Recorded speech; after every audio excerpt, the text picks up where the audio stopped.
सरला और नंदिनी। सरला, देख जरा बाहर से सूखे कपड़े ले आ। बिना कहे तो कोई काम नहीं किया जाता तुझसे। चल, मेहमान आने वाले हैं, जल्दी से बड़े बनाकर दही में भिगा दे। सरला को अकेले दाल पीसते देख महेश ने कहा, भाभी, सरला इतना सब अकेले कैसे करेगी? जरा निधि से कह दो हाथ बटाने के लिए। हाँ, कह देती हूँ, कहते हुए भाभी मंदिर चली गई। सरला के पति है महेश और भाभी की बहन है निधि। सरला सुंदर, भोली और कम पढ़ी लिखी के गांव की लड़की है, जिसको उसके पिता ने 2 साड़ी और बच्चियां नंदिनी के साथ ससुराल भेजा था। सरला की शादी हुई, वो ससुराल आई। उसे नहीं पता कि दुल्हन कैसी होती है।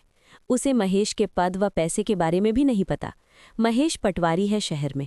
उसे शादी, रिश्तों, पति के बारे में कुछ नहीं पता। जब सरला आई तो उसे जो काम कहो वो सिर नीचे करे कर देती है। वक्त बीतता जा रहा है। उसे क्या बताएं क्या ना बताएं पति को समझ में नहीं था। जेठ चिठानी पैसे कौड़ी को बहुत समझते हैं। बड़ी भाभी ने सरला को समझकर उसे महेश से दूर रखने लगी। पति के पास बैठना पाप है समझाने लगी। 13 साल की लड़की, कुछ भी न समझ आया। पिता गरीब है और गांव से शहर दूर है। सरला पिता के घर शादी के बाद नहीं जा सकी। आज महेश साड़ी लाए हैं सरला के लिए। सरला ने नए कपड़े पहने, महेश को खाना दिया और छिप के डेहरी में बैठी रही। रात को बच्चियां नंदिनी को खाना खिलाकर गौशाला में ही सो गई। महेश उदास रहने लगा। भाभी जो चाहती थी वही हुआ। आज सुबह सुबह निधि मतलब भाभी की बहन ने महेश को चाय दिया। उसके बालों को सहलाती हुई उसे उठाई। स्त्री के एहसास मात्र से ही महेश को अच्छा लगा। निधि सरला से उम्र में बड़ी है। वह सरला से कम सुंदर परंतु चतुर है। महेश के नहाने का पानी तो पहले ही सरला ने गर्म कर दिया था, पर उसे नहाकर जल्दी ऑफिस जाने के लिए निधि जिद करते हुए हाथ पकड़कर बाथरूम तक ले गई। नाश्ता सरला बना चुकी थी, पर खिलाया अपने हाथों से निधि ने। ऑफिस से आने का इंतजार सरला रोज करती, पर आज नई बात हुई। सरला को महेश के द्वारा दी गई साड़ी पहनकर निधि ने इठलाते हुए स्वागत किया। ये बात रोज होने लगी। सरला कुछ समझ न सकी। प्रेम स्पर्श निधि व महेश का बढ़ता गया। इसी बीच भाभी सरला को साथ लेकर मायके गई। भाभी ने निधि को महेश की देखभाल के लिए घर छोड़ दिया। आज निधि सुबह से उल्टियां कर रही है। सरला उसकी सेवा में लगी है। महेश ऑफिस से आया, देखा भाभी सिर पर पत्थर धरकर बैठी हैं। पूछने पर महेश से रोकर भाभी ने कहा, निधि गर्भवती है। मेरी बहन तुम्हें अपना समझकर प्रेम से बतिया रही थी और तुमने उसका फायदा उठाया। तुमने उसे समाज में कहीं का नहीं छोड़ा और रोने लगी। सरला बेवाक सी देखती रही। मैं क्या कहूंगी पिताजी से? अब निधि से शादी कौन करेगा? क्या करे बताओ महेश? महेश सिर नीचे किए खड़ा रहा। उसने कहा, जैसा आप लोग कहें। इस तरह सादगी से महेश व निधि की शादी हो गई। समय बीत रहा था। सरला बच्चे की सफाई करती, नहलाती, खिलाती, साथ में निधि व महेश को हंसते बोलते देखती। निधि को सजते संवरते देखती। 14 साल की सरला कुछ भी समझ न सकी कि सरला का बाल विवाह ठीक था या वो कि चालाक नहीं हो सकी। एक दिन सरला ने महेश को सोते देख उसके पास गई और निधि की तरह उसका सिर सहलाने लगी। भाभी ने देखा और सरला के बाल खींचती हुई, गाली देती हुई आंगन तक घसीट लाई। कहा, निधि व महेश पति पत्नी हैं। अगर तुम्हें यहाँ रहना है तो बिना महेश को देखे हुए रहने की आदत डालो, नहीं तो अपने बाप के पास जाओ। वो डरी हुई आंगन में बैठी रहीं। अपनी नहीं की हुई गलती की माफ़ी मांगती रहीं। एक दिन पिताजी आए। आंगन में बच्चों को खेलते हुए देखा। सरला को गौशाला में नंदिनी के साथ देखा। उन्हें कुछ समझ नहीं आया। भाभी ने उन्हें खाने के लिए पूछा, क्योंकि वो महेश के ऑफिस जाने के समय आए थे। पिताजी समझते देर न लगी। वो फूट फूट कर रोने लगे। परिस्थिति बदली नहीं जा सकती थी। उनकी 14 साल की सरला 50 साल की अधेड़ लग रही थी। बिखरे बाल, फटी साड़ी, उजड़ी मांग, केवल प्राण है तो जीवन का बोझ ढो रही सरला। पिताजी की सरला जो तार तार हो चुकी थी। महेश बाबू निरुत्तर होते हुए चले गए।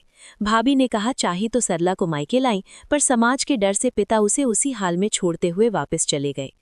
सरला की सूनी आंखें पिताजी को व अपने बचे हुए भाग्य को जाते हुए एकटक देखती रहीं। आज के नए लोग महेश बाबू की पत्नी निधि को जानते हैं और पुराने लोग जानबूझकर सरला को भूलने का नाटक करते हैं। सरला घर की बाई बताई जाती है। उसे निधि के पुराने कपड़े दिए जाते हैं। बच्चों का जूठा बचा खाना देते हैं। सरला आज बहुत बीमार है। शरीर के नाम पर चमड़ी से ढका हुआ कंकाल है। महेश ने आज सरला से बात की। कहा, कैसी तबीयत है सरला?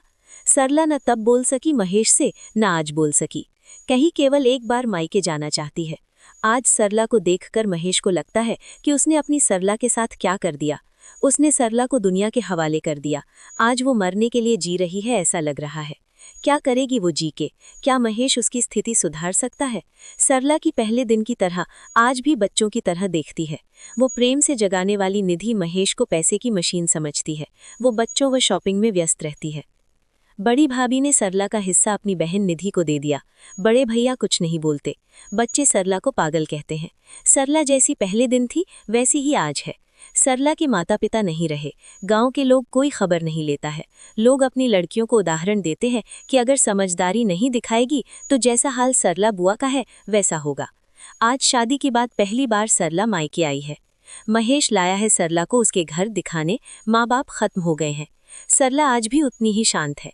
लोग पीठ पीछे परिचय करा रहे हैं कि ये वही है जिसकी समझदारी समय के साथ ना होने के कारण इसका पति दूसरी औरत रख लिया। महेश चकाचक लग रहा। वह सरला महेश की नौकर लग रही है। वो प्रसन्न है। जैसे 13 साल की थी और गांव घूमने निकलती भी वैसे अब वो मायके घूम रही है। चुप रहने वाली सरला सबका हालचाल पूछ रही है। मैं मालती हूँ, उसी गांव में शादी होकर आई थी। जब से सरला मेरी सहेली है। मुझे देख वो खूब रोई। उसने कहा कि कम से कम समझने के लिए साल को देते। 1 महीने में ही भाभी निधि को लेकर आई और मैं अकेले रह गई।